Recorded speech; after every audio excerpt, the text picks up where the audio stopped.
What's up? This is Dean Anthony TV. I'm here to do my spoiler review of Black Adam. Black Panther 2, Wakanda Forever, the sequel to the 2017 smash hit that made $1 billion. Directed by Coogler. Let's go. It starts off in the laboratory. Shuri is looking everywhere and talking to the mainframe computer. She's very nervous. They find out that T'Challa's dead with an undisclosed illness. The Black Panther seal is engraved on the casket, and they have a white celebration funeral while the peoples were sucked into the spaceship. The title appears. 1 year later, Ramona talks with the United Nations. She wants to plead to use the resources for good. She says that the Black Panther is dead, and the king is not here. We shall strike. Then Okoye and the guards fight back. They go to this warehouse area. The Turkins come out on the water and attack the base. Back in the laboratory, Sarah and Ramona is talking about to recreate the heart herb, and they need a new tech of the Black Panther armor. It involves you taking your mother drive. Ramona and Sherry walk near the water of talking about what happened to Black Panther. Suddenly, Namor appears right near the water. Need Wakanda help so it won't happen again. And Sarah and Corey meets the calendar from the last film. Then Sarah meets Riri Williams. Riri is the young lady that basically looked up to Tony Stark, and she admires his work. And now she creates her first Mach 1 and Mach 2 suit. She makes her first Mach 1, and she tests it out, but it skids through the air, so she needs help. Then in the warehouse, the Wakandians fight Okoye's and her clan. Okoye was fighting the Telecans like a champ, swinging her spear. She looked fantastic. Then Ramona and Nadia asked where they're at. She looked flustered and upset. Then they showed the origin of the Telecan, showing Namor as a little kid and as a child. So they got a little backstory on him. Shuri talks to Namor, saying that he wants to give me instead. He told that the abrasion will break every bone in your body, and Shuri wants to explore the water and the underground. He is shown in his history and with his surroundings. Nadia is anxious, and she explores the forest, so she goes missing. Shuri talks to Namor. He wants to know if, the Wakandians. Asks him, why do you want to wage war on the entire world? And you want Wakandians for help? How's that going to work? And act on my people? She comes back to Wakanda. It's a war.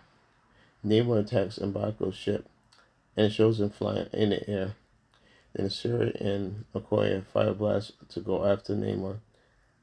He betrayed them. Both Riri and Rwanda almost drowned. Riri was saved, but Rwanda did not. Okoye and her clan were trying to pump out the water out of her body, but it was proven unsuccessful. Ramona passed away through suffocation. Then they have the engraving on her tomb. M'Baku is saying that they have to evacuate for the city. Riri says that he thought Black Panther was supposed to protect the people. So he tells the computer that the vibranium syndicate, and the computer creates it. She studies Namor on the screen. Riri is strong, and she says his skin gets the power from the water, and we need to dry him out, and then he'll become weakened through an analysis on the computer. Nadia can come in.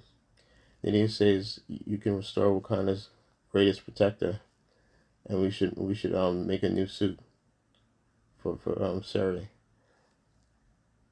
Then she has her dream. He is back. Kilmer talks to Sarah. Are you like your brother or not? Damn, it's shocking to see Killmonger. Then Nadia said, "You need a suit." She jumps and shoots from the ceiling and shows M'Baku. The last scene near the boat. The Talikans fight the Wakandans. Okoye and her tribe all have armpit suit. Then Shuri fights neighbor one-on-one in the sand. She scratches and claws through him. Shuri double kicks him. Namor stabs Shuri in the chest. Damn, this is crazy. She then moves forward and try to pull the thing out of her back. So she falls to the floor. Now she remembers her brother. She is calling and puts the spear out. Now her power and says Wakanda forever, and it dries and it shoots out the blaze, and then it dries him out, and then they burn him out. Neighbor is alive. He's talking to the Talikans. So we see him in the future. In the mid-credit scenes, we see Shuri talking to Nadia, T'Challa's girlfriend. She says she has something to tell her. She said that she had told Ramona about it, but she never told her. It is this her son that was with T'Challa, and his name is Prince T'Challa of Wakanda, which was a very nice ending. I give my rating. I give it an 8 out of 10. Of course, it's not the best Marvel movie, but it's a great cinematography, fantasy outfits for the characters. The soundtrack is great. I love the original movie. Many people do. Black Panther is my favorite Marvel character. Okoye and Namor were the standouts. I did like the decision that they made. My only negative is way too long, close to 3 hours. I can imagine how much better the movie that they would have made if it was the original script with T'Challa. Since it's an unfortunate death in real life, the original storyline having to try to fight Namor, which would be amazing and would have great depth. Thank you.